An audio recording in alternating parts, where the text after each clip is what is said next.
Well, welcome everyone, and thank you so much for joining us today as we talk about the components of highly successful email campaigns. Before we get started, I just wanted to take a minute to introduce myself and the others so that you can get a chance to get to know us if you haven't worked with us individually before. So again, my name's Pamela Snyder, and I founded DigiVino about a dozen years ago, specifically to work with the wine industry and related wineries and related businesses to help to find ways to capitalize on the web in order to increase sales, grow lists, and really raise brand awareness. So again, very happy to be here today. I'm going to hand you over to Bodhi to talk a little bit more about himself. Good morning. So I founded Digimatic in 2020, and we're mostly focused on integrations between systems. And we've got a couple hundred wineries now using our platform.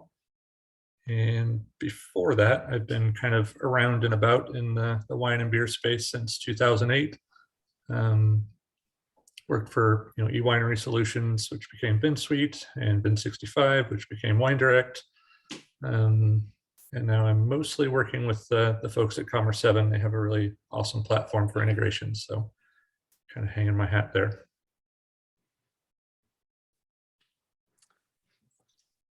Okay, good morning, everyone. My name is Remy, and I am the owner of WinePulse. WinePulse is a DTC reporting solution for wineries. And now we have over 150 wineries using WinePulse for their analytics, to track their performance, track many metrics. And I'm happy to attend this webinar today. Wonderful. So thanks, Remy, and thanks, Bodhi. So as we get going, I'd like to say that all of us are really interested in hearing more about why you're here. So if you want to just take a minute and just jot a couple words into the chat box and let us know what you'd like to get out of today, that would be really helpful. In the meantime, I'm going to take a guess that some of you are here because you've been running email campaigns and they're not getting you the kind of results that you want. Maybe others are new to running campaigns and are just kind of getting going, seeing what's out there and what's possible to do. And there could even be some of you that are still manually bringing in their data from their online store into their mail program and really struggling with it and looking for easier ways. So we're going to talk about all of that and more as we get going today. And the three concepts that are going to underlie everything we talk about today are integration, automation, and data.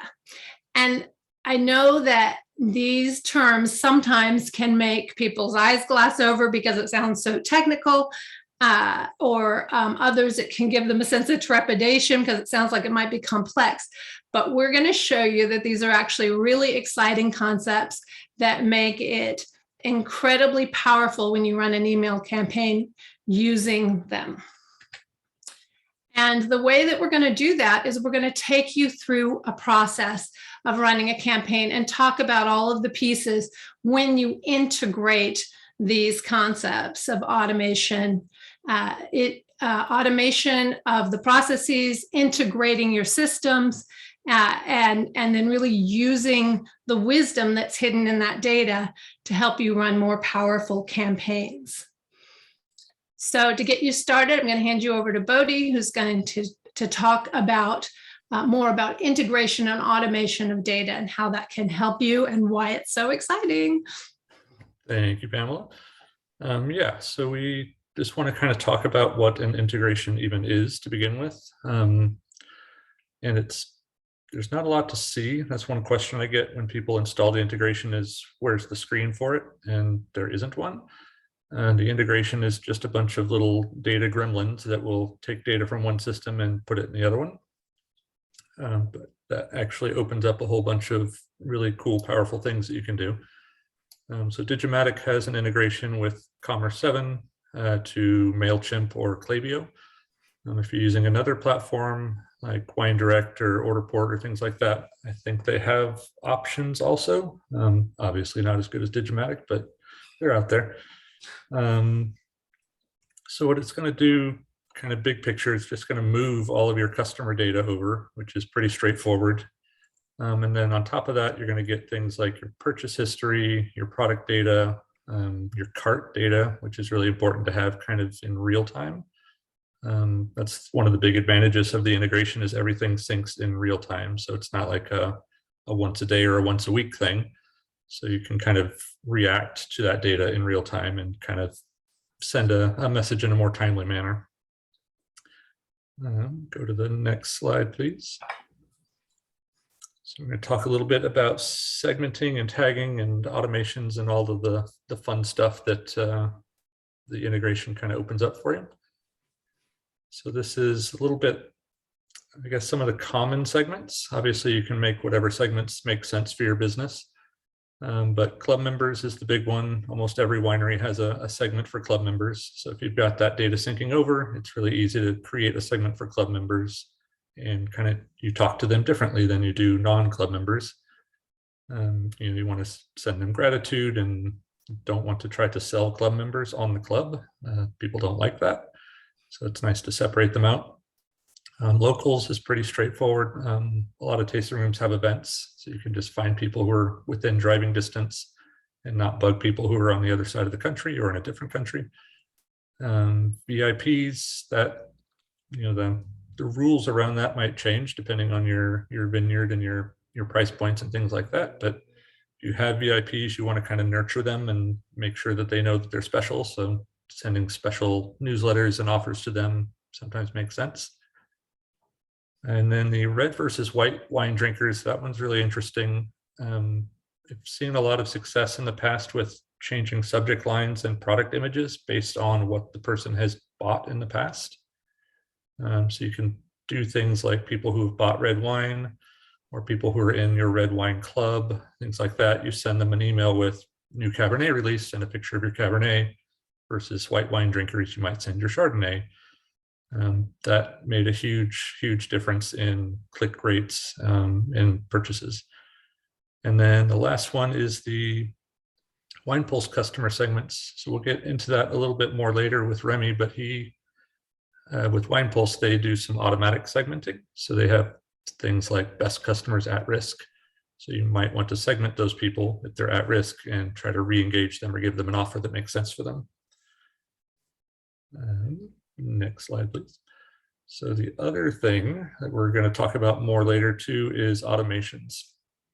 So you have all of that data flowing in, you can do stuff with it as soon as it lands. Abandoned cart is probably the most popular one, and it gives you the most ROI. If you don't have an abandoned cart email, you should. It's really easy to set up, and then you can kind of just walk away from it and it will sell wine for you while you're sleeping. It's pretty great. And then welcome series is pretty common to kind of nurture people and introduce them to your brand. Happy birthday emails. I've seen a few people start using those with some success. If you're using Digimatic, we'll sync the birthdays over. And then the win back campaigns is really good. I saw somebody in chat mentioned trying to re-engage people who have maybe dropped off. So you can look and see if they haven't made a purchase in the last 90 days, or if they've canceled their club membership, things like that. You've got nothing to lose, so you might as well send them an email trying to kind of entice them back. And then the last one is kind of the unsung hero of automations, I think. In Mailchimp or Klaviyo, you can send an email when a customer receives a tag. And so Commerce7 forms, you can have it automatically tag a customer when somebody fills out a form. So I see people using that for like events or wait lists. You can tag them as waitlisted and then send them an email saying, thank you for signing up for the wait list. And then you can follow up with them later. And then the WinePulse segments. So if WinePulse tags them as at risk, you might want to fire off an email right away to try to kind of get them back into the fold. So that's a really cool tool that I feel like people don't use it as much as they should. Yeah, I think we'll turn it back over to Pamela to talk about campaigns. Thanks, Bodhi. So that gives you an idea of some of the types of wisdom that you can get, the data that you can get from your online store and bring into your mail program. Once you've done that, then you want to begin running your campaigns. And so we're going to kind of walk through some segmented sequential campaigns that you can do. And like anything in marketing, you're going to start with a goal, and then you're going to choose what segment of your audience you're going to be targeting. And so I've given you a few examples here. Your goal could be as simple as sell more wine, but it could also be much more specific, like find customers who haven't made a purchase in a period of time, or they are already regular customers making frequent purchases, but they've never joined a club. So choose your segment, and the reason that is possible is because you've brought in data that's very useful that you can then use your mail program to further bore down and identify. So in this example, you're seeing inside Mailchimp, although most mail programs will look quite similar. And it allows you to identify different aspects of your audience in order to put together that segment. And then you want to tailor your messaging specific to the segment that you're sending your campaign out for. So this could be 3 different campaigns that you're running that I'm showing you again here.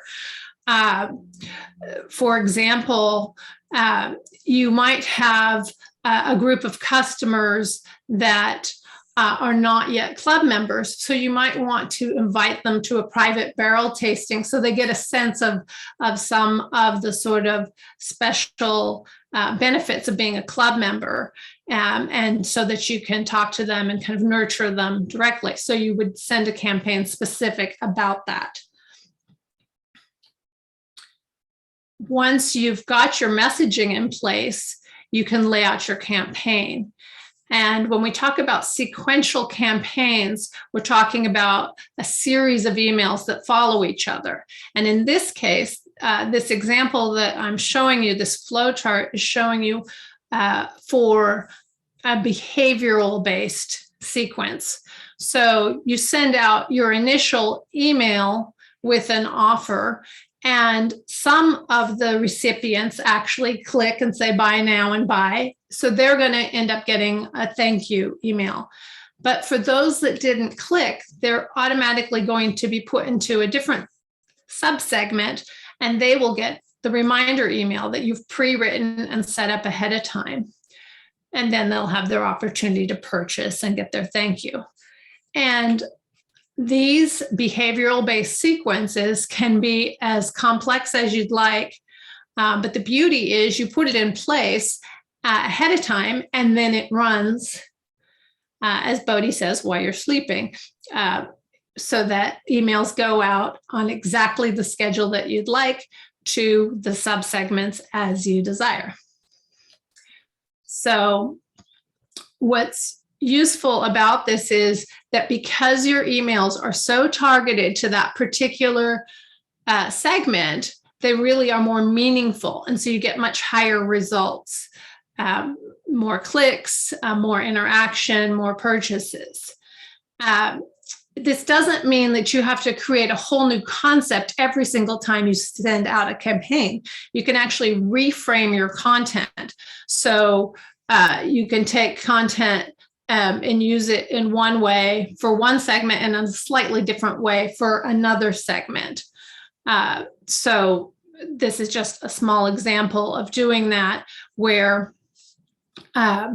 we might have used this content for an entirely different segment, such as wedding planners in the past, to give them ideas about how to help their customers, help their clients with creating campaigns that would be pertaining to setting up parties and pairing and recipes. And now we can repurpose it for a different subsegment. In this case, Texans who like to drink red wine and like cooking. So I've given you a few examples here. I think it's helpful to actually see emails that do these sorts of things. In this sequence, they're using a limited time sort of sense of urgency, and then the follow-up email says that, hey, it's ending now, this offer. So it increases the desire of the recipient to take action. You could send out an event calendar initially and then follow up with a specific event, and each specific event that happens in the calendar roll out a different email, and you can have that all set up ahead of time so that that's happening. You can have a particular theme that you're running through, such as harvest, and then specific activities or events that happen related to harvest with each email that you send out. So that gives you an idea of how to set up some segmented sequential campaigns using all of that wonderful information that you've gained and the knowledge that you've gained by importing in through an integration, through an automated integration into your system. Now you've run your campaign, and so now you're going to have a new set of data with results that are going to be very useful. So here to tell you about how to measure those results and understand performance is Remy. So for wineries that are using Mailchimp, you can get some idea of the performance of your campaign, but the challenge is that you have to look at it one campaign at a time. So if you have been running multiple campaigns, if you have been running different versions of your campaigns, it's cumbersome and time consuming to review some of the metrics of your different campaigns. So we partner with Bowdy and Digimatic in order to include in WinePulse some email analytics reports. So for example, here you can see for a given winery some information between two dates, how many emails totals were sent, how many orders were generated by these emails, what was the total sales amount or the average order value of all your sales generated by emails. And here, for example, you can easily, no, not yet. You can easily compare your automations versus your campaigns, and you can look at some specific metrics for your email campaigns. How many emails were sent? How many were open? How many clicked? What is your open rate? What is your click rate? What is your actual order rate? And for each type of campaign, how many orders were generated, what was the sales amount, and what was the average order value. So you get here a very high-level view of the performance of your campaigns versus automations. Now, what is interesting, if we go to the next slide, what is interesting is the ability to compare your different campaigns and to see, okay, here is a list of campaigns, let's say between two dates, and for each of the campaign, to know how many emails you sent, depending on your initial segmentations, what was the open rate, what was the click rate, but also what was for each different campaign, the number of orders, the order rate. And if you go to the next slide, you can even see the total sales amount and average order value. So what is the idea here? The idea is that, of course, you can get this information from Mailchimp, but it's time consuming. You may have tried different subject line, different timing of your campaigns, and it takes time, to compile all this information. Here's the idea is that WinePulse is going to save you time. It integrates automatically with Digimatic. It pulls the data from your different campaigns so you can measure the impact of the different tests or different campaigns that you have been running. That's a value that we're bringing to this email analytics. Remy, if I can jump in there, I think Jason mentioned in the chat he was wondering about dates and times that have the best click rates, which I think you specifically have that in WinePulse, the day and time that each email was sent. So you can We Yes. have the information in WinePulse, so you can look at your different campaigns and see. If you go to the previous slide, Right. you can see the send date. You can also see the day of the week, and you can see the send time. We Right. provide the information. Now, what is the best day and the best time? I'm not going to make up an answer. I don't know. But you could sort your data, right? You could sort it on open rate and see you got the highest open rate, and you look at the date and time that those emails were sent. You can probably deduce something from that. Absolutely. And maybe, I mean, if your data set is big enough, it might be worth for wineries to try the same campaign, but to send it at different time and see if there is an impact on the open rate, on the click rate, and ultimately on the order rate and the total sales generated by each campaign. That's a question we frequently get from our clients is, what day of the week is best? What time is best to send it? And the true answer is it varies entirely depending on the particular brand, on the particular audience, the audience segment. So when you can bore down to this level of detail and analyze it, then you can make those sorts of determinations for your unique situation. And so you really know. And ultimately, that is the beauty of working online. It's not like old school direct mail campaigns where you send out a postcard and wait for a response. You get your responses, and then you get to look at it immediately and make decisions. Because of the way that it's been automated and integrated here, you have that opportunity to make those decisions in an informed way. And also, if I may, especially if there is a deadline to the special offer, it's not so much the first email you're going to send that matters. It's maybe the second email, the reminder before the campaign expires, before the special offer expires. And is it better to send it 6 hours before the expiration, 12 hours before the expiration? I don't know the answer. But it's more complex than just, I send an email, when is the best time to send it? Well, it depends on the content. It depends on the goal of the campaign. Exactly. So that brings us back to the beginning of the cycle where you analyze all of your information. This time you have new information because you've just run a campaign and now you're going to start again, but you start it with that much more information so that you can run a much tighter campaign the next time around. So it's an iterative process whereby you improve your campaigns over time. The more you do it, the more experience you gain. So to just recap what we talked through each of the steps of initially analyzing the data to determine what campaign you're going to run, and then going into a sync process, calculating the segmentation, tagging appropriately so that you can really make use of that data in each part of your system. So in your mail program in this case, and then send out much more targeted campaigns based on what you learn, and then get real-time data and analysis about what you've done and how to improve it the next time around. So as we go through this whole process, the integration, automation, and data is really helping you so that you can spend less time. You end up making more sales, getting more results along the line that you were looking for with your initial goals. And in a sense, you are working smarter and not harder. So we want to take a minute and answer questions. And certainly as you try practicing out these concepts, we would be really interested in hearing how you do.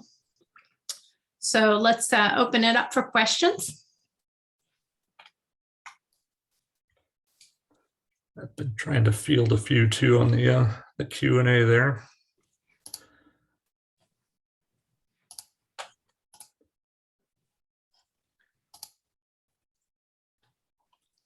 So it looks like Jason Bullock was saying, looking for the latest best practices on day and week. We talked a little bit about that.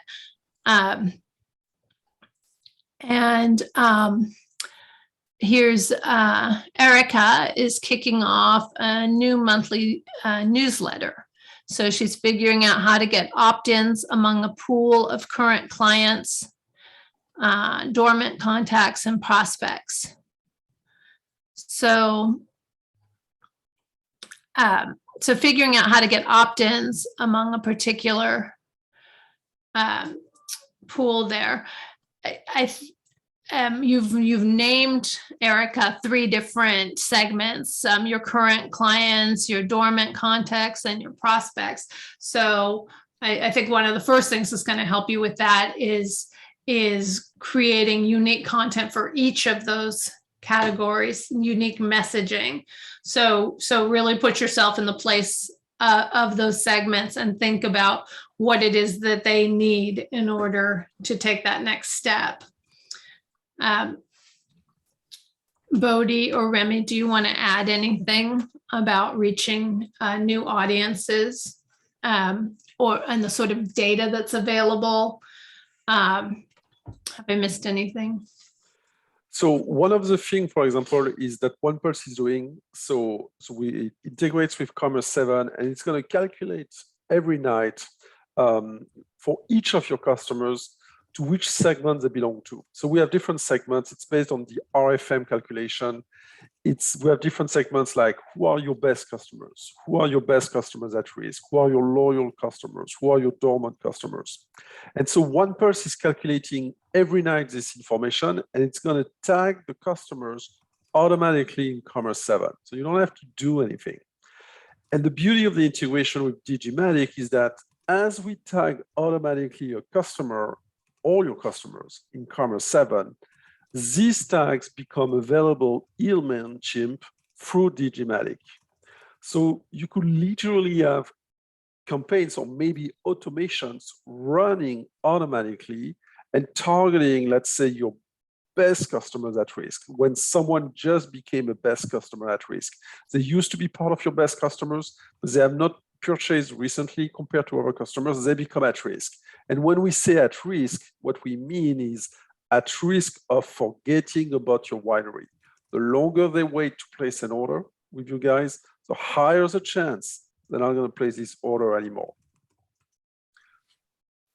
So that's the idea of some of this integration that you can use and automation that you can also use. Thanks, Remy. Another question from Jason was about whether to incorporate videos and graphics to engage audiences and how to do that. And you absolutely can, and in my experience, should include videos and graphics to get great results.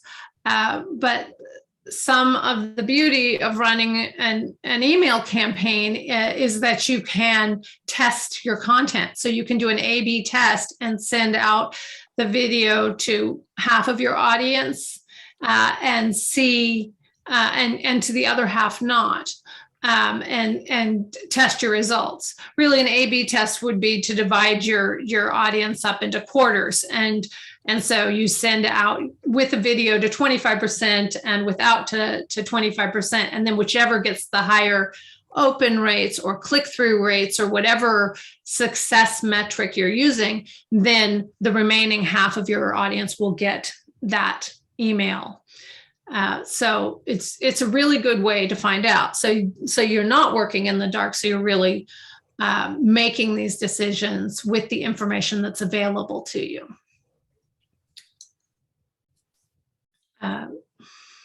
Olga's talking about ways to increase clicks and sales from email campaigns.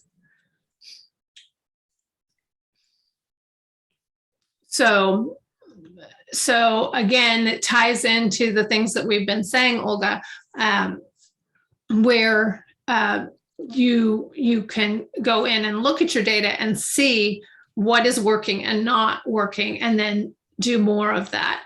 So one thing I will say is if you're testing what's working or not, don't change a whole bunch of things at once.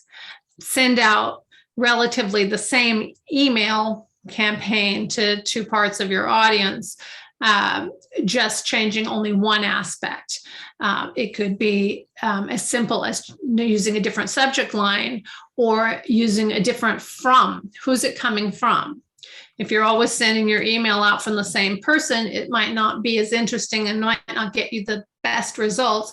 Whereas if you mix it up, sometimes the email's coming from the winery owner, and sometimes it's coming from the tasting room manager, and sometimes it's actually coming from a winemaker, etc. You might find that you get different success rates on that.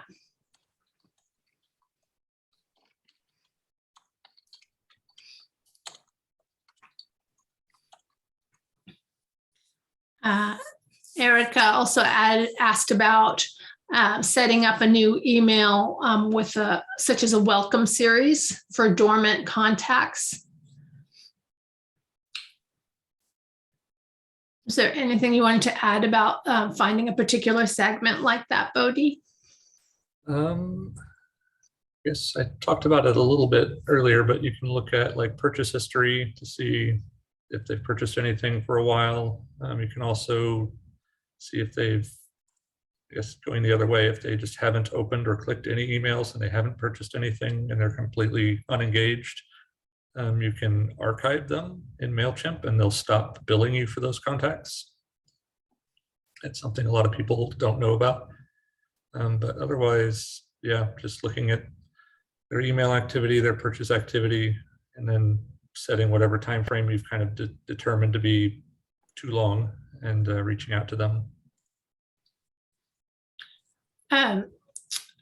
Say that again about no longer being billed for them. Right. So that's one thing I get a lot is people say they have a ton of contacts in Mailchimp that never engage, but they get synced over through the integration. They haven't bought in years or whatever it is, but they have to pay for it. But in Mailchimp, if you archive them, you don't delete them. They're still there. They're just kind of hidden. You won't be billed for them. So one thing I recommend is just kind of cleaning your list from time to time. Find people that haven't engaged, haven't clicked, haven't opened, haven't done anything in like 6 months. Maybe create a segment for that and then just archive the whole segment. You end up having a much more fruitful list if you have cleaned it up in such a way that you've archived those that are not working for you. And that way you can really concentrate your energies on the people in your list that are engaged and are interested in interacting with you. For sure. And welcome series for a bunch of dormant contacts is a great way to test them, to get sort of a last chance to see if you can reinvigorate their interest, and then do that cleanup that Bodhi's talking about for those that still are not engaging.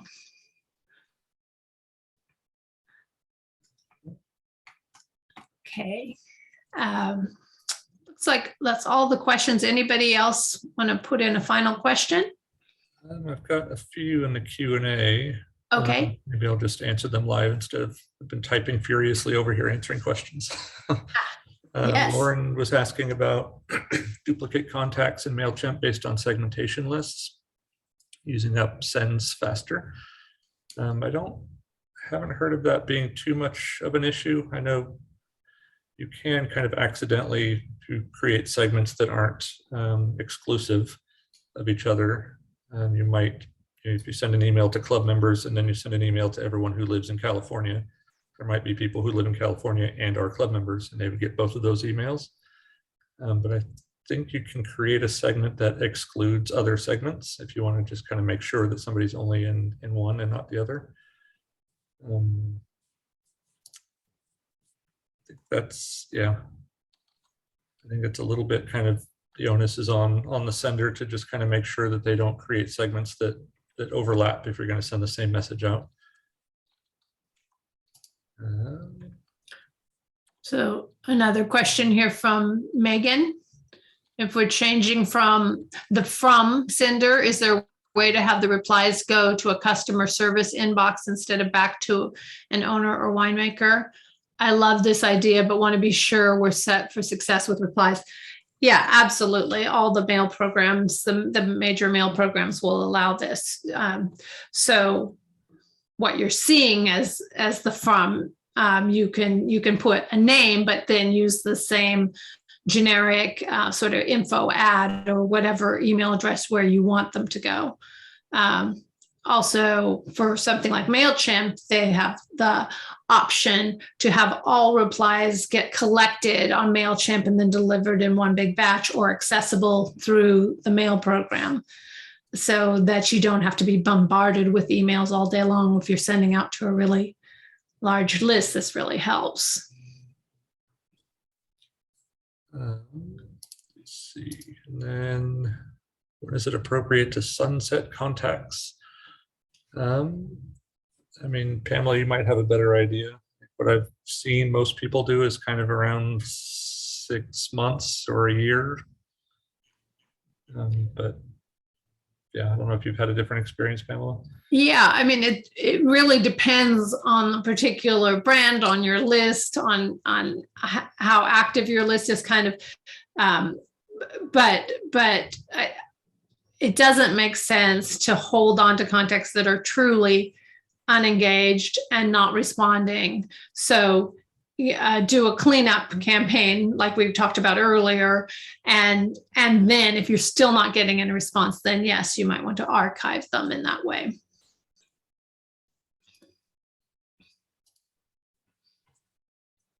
All right, deck is cleared. Okay, last chance. Any more questions? All right. Well, I want to thank everybody again for joining us today. And you have all of our contact information here. So if you have additional questions or want to talk through what you're doing, I know all of us would love to hear from you and talk more about these themes. So thanks again. And thank you very much. We will see you all online soon. Thank you.